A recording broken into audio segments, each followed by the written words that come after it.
Before we get to RE Amemiya and why it's the king of the Touge, let's go over Touge racing for the new people who might not know. So Touge racing takes place in the mountains and started on the tight winding roads of Japan, where overtaking is nearly impossible. So let's talk a little bit about the format of the races. Races can take place uphill or downhill, where two racers set off in a cat and mouse chase from point A to point B. Since overtaking doesn't happen in Touge, the outcomes are the following. If the lead racer can make a gap, he wins. If the follower closes the gap and is right on his tail, he wins. If they're somewhat in the middle of that, then it's a draw. Each driver has at least one chance to lead. If both passes turn out to be a draw, then they go to a sudden death. So in essence, it's a very balanced form of racing, not letting any one driver get the upper hand considering all the multiple scenarios. So the key is to have a balanced setup, and that is where RE Amemiya comes in. Amemiya's cars have been featured on Hot Version, hosted by none other than the Drift King. In this show, they race reputable Japanese tuning shop cars on the Touge, and Amemiya has dominated the Gunsai, beating out GTR, Silvias, heck even other FDs. So what makes his cars so good?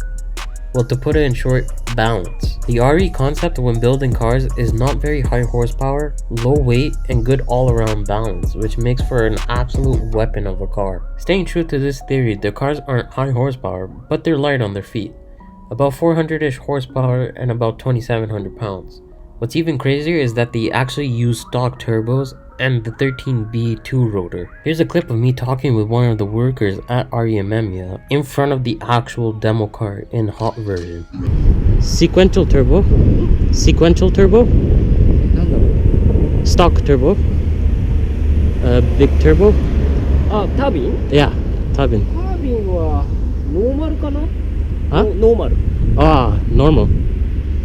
Normal size. Response.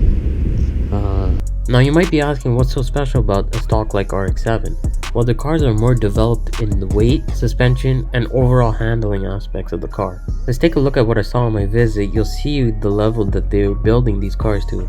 So let's break this car down. Pay attention to the ducting in the light for the cooling. Cooling is a big factor in their cars. Taking a look in their wheel well, you'll see that they have their very own quantum coilovers, which retail for about $4,500. Now looking at the hub area, notice the custom brake ducting to cool the brakes.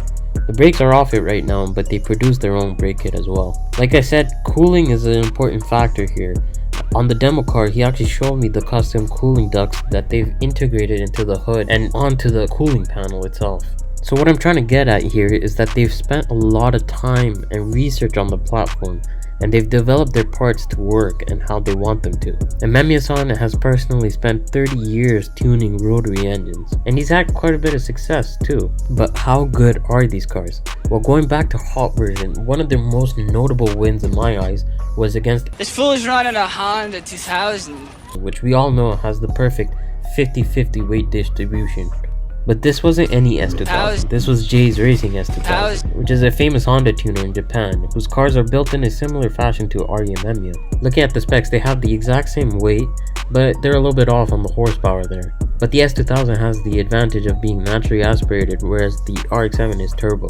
Their battles have actually been going on back and forth, where one will win and then the other will win.